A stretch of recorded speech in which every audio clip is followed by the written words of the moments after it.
Friday, guys. Missed this week's market views with Matt on Wednesday, so I do apologize. Been a little under the weather, battling like a 2.5-day migraine, and I have a little bit of a fever too, so just bear with me here. I want to talk a little bit about this affordable housing bill that was passed yesterday via the Senate. It still has to go through the House and still has to go to President Trump's desk for signature to make it law. However, it's in process and on its way there. So basically what this bill states is that if you own 350 single-family homes or more, you are banned from buying additional single-family homes. That's a fairly low threshold for a lot of fund operators or portfolio managers or whatever it might be. Now, the question is, and I would assume it does, but it's going to affect REITs as well. And you have some REITs out there that really focus on affordable housing and single family. So it's going to be interesting to see how those do.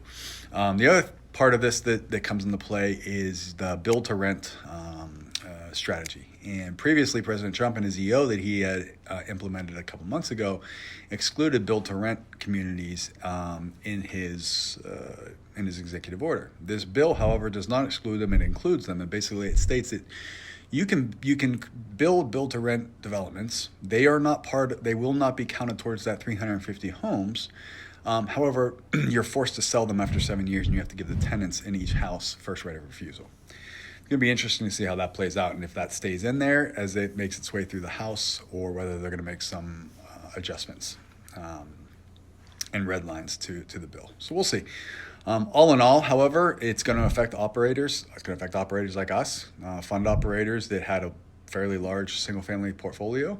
However, we already started adjusting about 4 months ago, kind of figuring this was coming when they started kind of, the writing was on the wall, so to say, because we'd rather be proactive and adjust than being, caught on our heels and have to react and, kind of be behind the eight ball. So that's kind of what's going on right now. We'll see how this proceeds through the House and ultimately what makes it to President Trump's desk as a final bill. But it's something that's going to affect a lot of people.